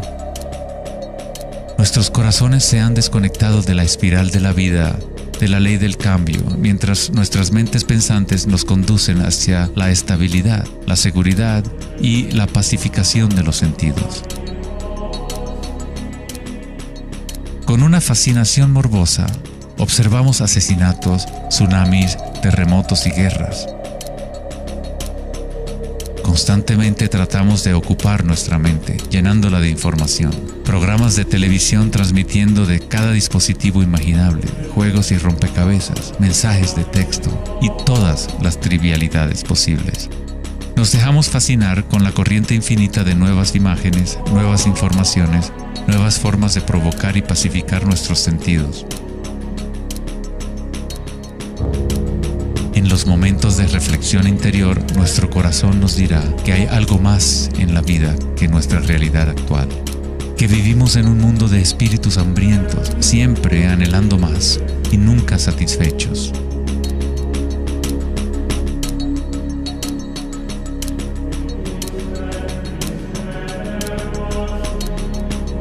Hemos creado una vorágine de datos que vuelan alrededor del planeta para facilitar más pensamientos, más ideas sobre cómo arreglar el mundo, para solucionar los problemas que solo existen porque la mente los ha creado. Los pensamientos han creado todo el lío en el cual nos encontramos actualmente. Libramos guerras contra enfermedades, enemigos y problemas.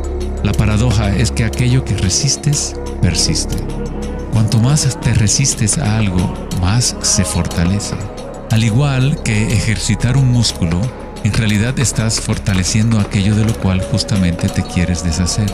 Entonces, ¿cuál es la alternativa al pensamiento? ¿Qué otros mecanismos pueden utilizar los seres humanos para existir en este planeta?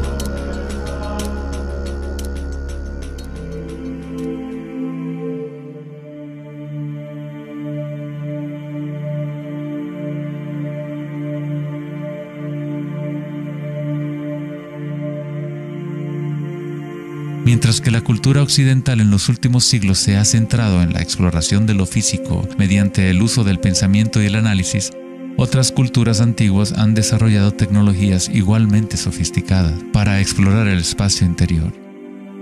Es la pérdida de nuestra conexión con nuestro mundo interior lo que ha creado un desequilibrio en nuestro planeta. El antiguo inquilino, ¿conócete a ti mismo?, ha sido reemplazado por el deseo de experimentar en el mundo externo de la forma. Responder a la pregunta ¿quién soy? No es simplemente una cuestión de describir lo que está en tu tarjeta de presentación. En el budismo, no eres el contenido de tu conciencia. No eres apenas una colección de pensamientos o ideas, porque detrás de los pensamientos está aquel que está siendo testigo de los pensamientos.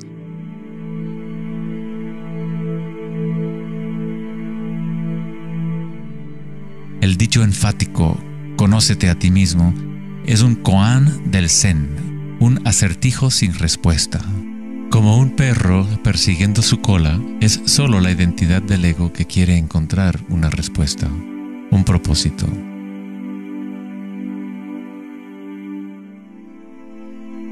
La verdad de lo que eres no necesita una respuesta, pues todas las preguntas fueron creadas por la mente egoica. No eres tu mente.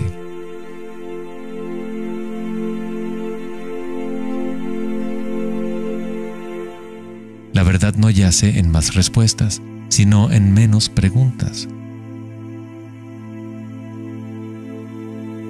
Como dijo Joseph Campbell, no creo que la gente esté buscando el significado de la vida, más bien buscan la experiencia de estar vivos.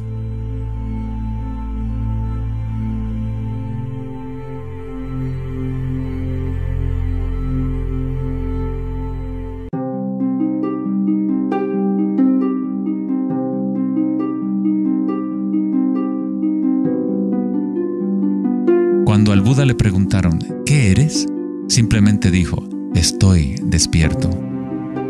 ¿Qué quiere decir eso, estar despierto?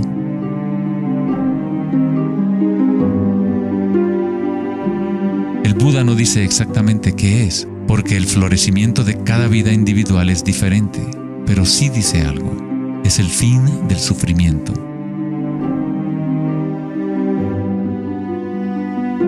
Toda tradición religiosa importante tiene un nombre para el estado de estar despierto: cielo, nirvana o moksha. Una mente en calma es todo lo que hace falta para comprender la naturaleza de la corriente. Todo lo demás ocurrirá una vez que tu mente esté en calma. En esta quietud, las energías internas despiertan y funcionan sin esfuerzo de tu parte. Como dicen los taoístas, el chi sigue a la conciencia. Al permanecer en calma, uno empieza a escuchar la sabiduría de las plantas y los animales, los quietos susurros de los sueños, y se aprende el sutil mecanismo por el cual los sueños se manifiestan en forma material. En el Tao Te Ching, este tipo de vida se llama Wei Wu Wei, hacer, no hacer. El Buda habló del camino intermedio como el sendero que conduce a la iluminación. Aristóteles escribió el justo medio, el punto medio entre dos extremos, como un sendero de belleza, sin demasiado esfuerzo ni tampoco muy poco. Yin y Yang en equilibrio perfecto.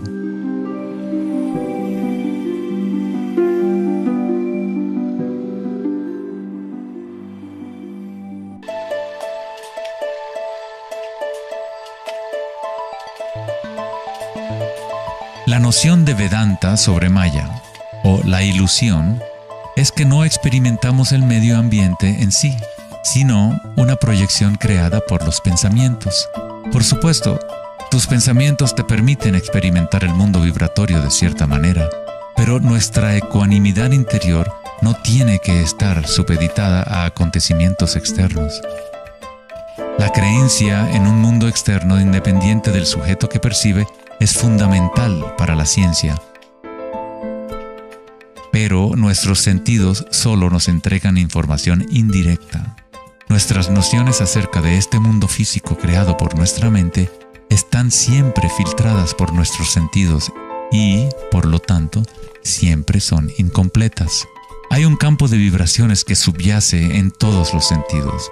Las personas con una condición llamada sinestesia a veces sienten este campo vibratorio de diferentes maneras. Los sinestésicos pueden ver los sonidos como colores o formas, o las cualidades asociadas de un sentido hacia otro.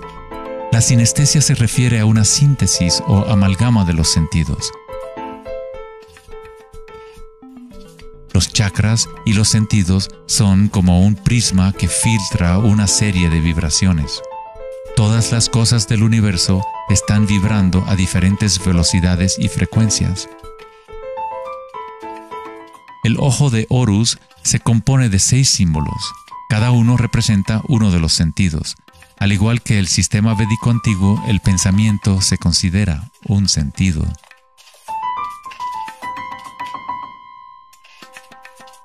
Los pensamientos se perciben simultáneamente como sensaciones que se experimentan en el cuerpo. Surgen de la misma fuente vibratoria. El pensamiento es simplemente una herramienta, uno de los 6 sentidos. Pero lo hemos llevado a un estado tan elevado que nos identificamos con nuestros pensamientos. El hecho de que no identificamos el pensamiento como uno de los 6 sentidos es muy significativo. Estamos tan inmersos en nuestros pensamientos que al tratar de explicar el pensamiento como un sentido es como explicarle a un pez el agua. ¿Agua? ¿Qué agua?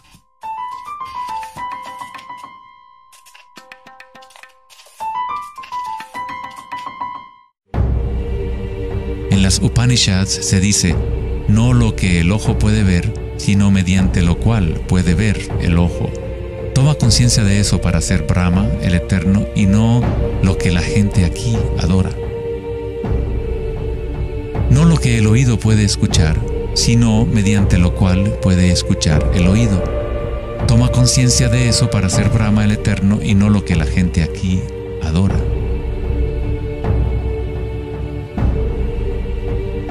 No lo que el habla puede iluminar, sino mediante lo cual el habla puede iluminarse. Toma conciencia de eso para ser Brahma, el Eterno, y no lo que la gente aquí adora.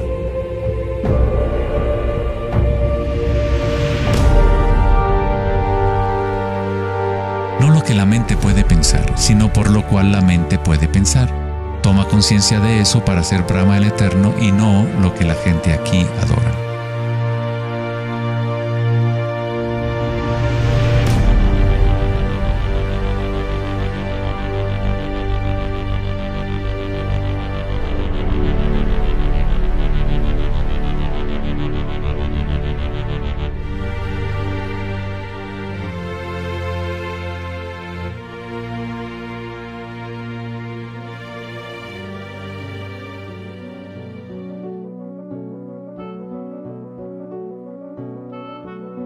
En la última década, grandes avances se han llevado a cabo en el ámbito de la investigación cerebral. Los científicos han descubierto la neuroplasticidad, un término que expresa la idea de que el cableado físico del cerebro cambia según los pensamientos que se mueven a través de él. Como expresó el psicólogo canadiense Donald Hebb, las neuronas que se ponen en marcha al mismo tiempo se conectan entre sí. Las neuronas se conectan al máximo cuando una persona entra a un estado de atención ininterrumpida. Lo que esto significa es que es posible dirigir tu propia experiencia subjetiva de la realidad. Literalmente, si tus pensamientos son de temor, preocupación, ansiedad y negatividad, estás incrementando la conexión para que surjan más pensamientos similares. Si diriges tus pensamientos hacia el amor, la compasión, la gratitud y la alegría, creas la conexión para repetir esas experiencias. ¿Cómo hacerlo cuando estamos rodeados de violencia y sufrimiento? ¿No es esto una especie de engaño o vana ilusión? La neuroplasticidad no es lo mismo que la noción de la nueva era que dice que creas tu realidad con pensamientos positivos. En realidad es lo mismo que el Buda enseñó hace 2500 años. La meditación vipassana o la meditación introspectiva podría describirse como neuroplasticidad autodirigida. Aceptas tu realidad tal como es, como realmente es. Pero tú lo experimentas en el nivel raíz de la sensación, en el nivel vibratorio o energético, sin prejuicio o la influencia del pensamiento. A través de una intención ininterrumpida en el nivel raíz de la conciencia, se crea la conexión para una percepción completamente diferente a la realidad.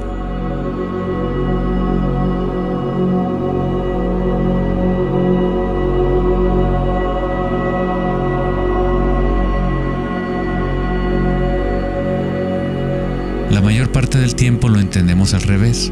Estamos permitiendo constantemente que las ideas sobre el mundo exterior conformen nuestras redes neuronales, pero nuestra ecuanimidad interior no tiene que estar supeditada a acontecimientos externos. Las circunstancias no importan, solo mi estado de conciencia importa. Meditación en sánscrito significa estar libre de cualquier tipo de medición o evaluación, libre de toda comparación, de todo devenir. No estás tratando de convertirte en algo más, estás de acuerdo con lo que es. La forma de superar el sufrimiento del reino físico es aceptándolo por completo, decirle que sí a todo para que se convierta en parte tuya en vez de tú ser parte de eso.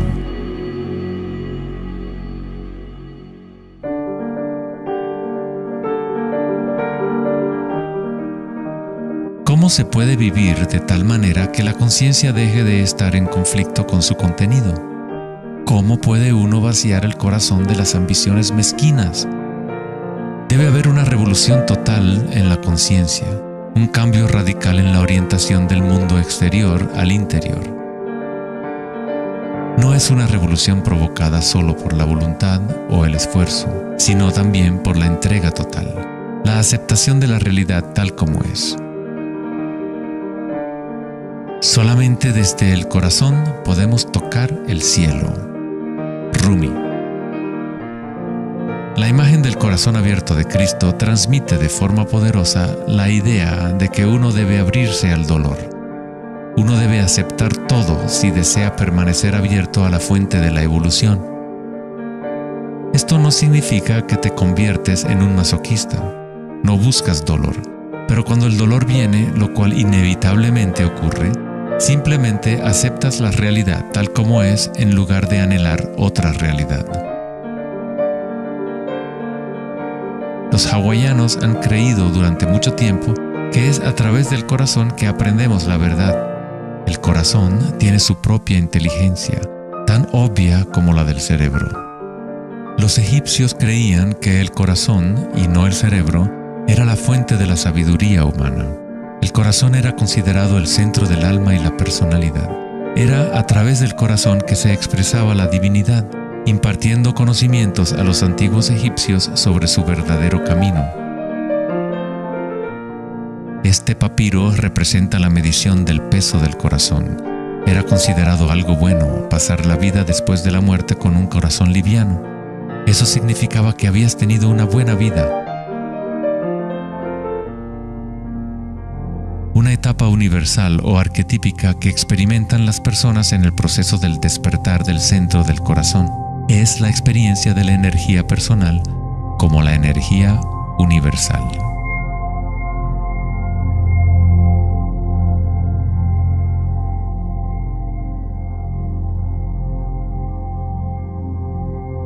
Cuando te permites sentir este amor, ser este amor, cuando conectas tu mundo interior con el mundo exterior, entonces todo es uno.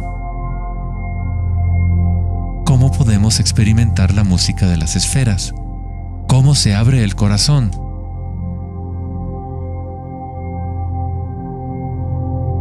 Sri Ramana Maharshi dijo: Dios habita en ti, como tú, y no tienes que hacer nada para ser consciente de Dios o de ti mismo. Ya es tu estado verdadero y natural. Solo abandona toda búsqueda, dirige tu atención hacia adentro y sacrifica tu mente al único ser irradiando en el corazón de tu propio ser. Para que esto sea tu experiencia que vives en el presente, el autoconocimiento es el único camino directo e inmediato.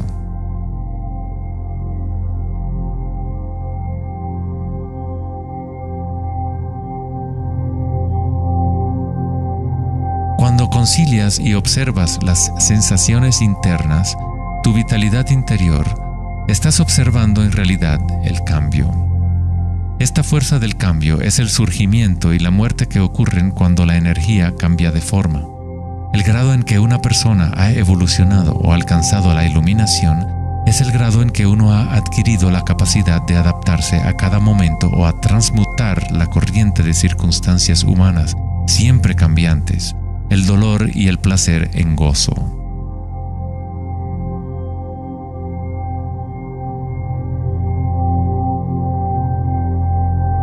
Leo Tolstoy, autor de La Guerra y la Paz, dijo que todo el mundo piensa en cambiar el mundo, pero nadie piensa en cambiarse a sí mismo.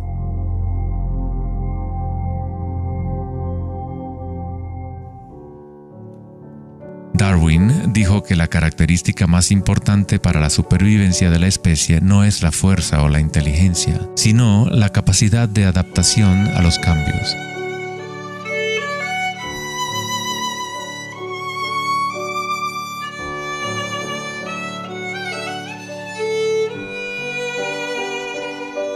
Debemos convertirnos en expertos en adaptación. Esta es la enseñanza budista de Anicca. Todo está surgiendo y desapareciendo, cambiando. El cambio es constante. El sufrimiento existe solo porque nos apegamos a una forma particular.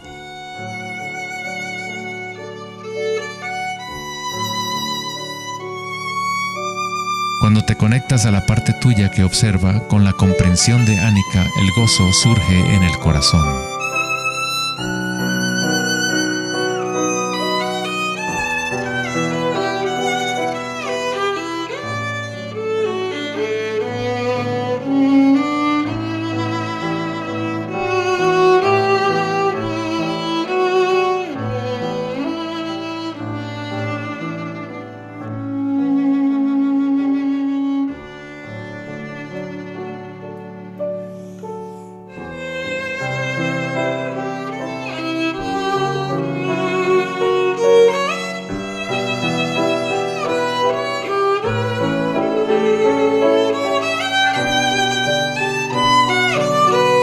Santos, sabios y yogis a lo largo de la historia han descrito de una manera unánime la unión sagrada que se produce en el corazón, ya sean las obras de San Juan de la Cruz, los poemas de Rumi o las enseñanzas tántricas de la India.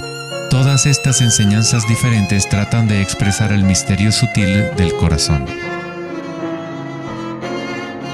En el corazón, esta es la unión de Shiva y Shakti, la penetración masculina en la espiral de la vida y la entrega femenina al cambio. Atestiguar y aceptar de forma incondicional todo lo que es. Con el fin de abrir tu corazón, debes abrirte a los cambios. Vivir en el mundo aparentemente sólido, danzar con él, comprometerte con él, vivir en plenitud, amar por completo, pero sabiendo que es transitorio y que, en última instancia, todas las formas se disuelven y cambian. El gozo es la energía que responde a la calma. Surge al vaciar la conciencia de todo contenido. El contenido de esta energía de gozo, producto de la calma, es la conciencia. Una nueva conciencia del corazón. Una conciencia conectada a todo lo que es.